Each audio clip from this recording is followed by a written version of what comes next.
Você tá bom de ir lá cortar esse cabelo seu. Tá muito rupiado.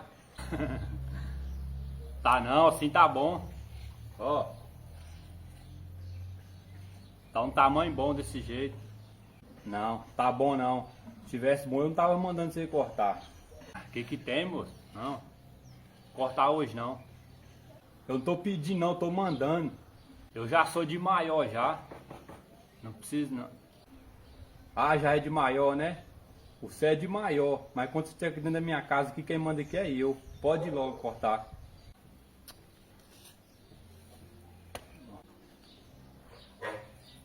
Não, vai de moto não. Vai a pé pra você aprender. Você não é de maior?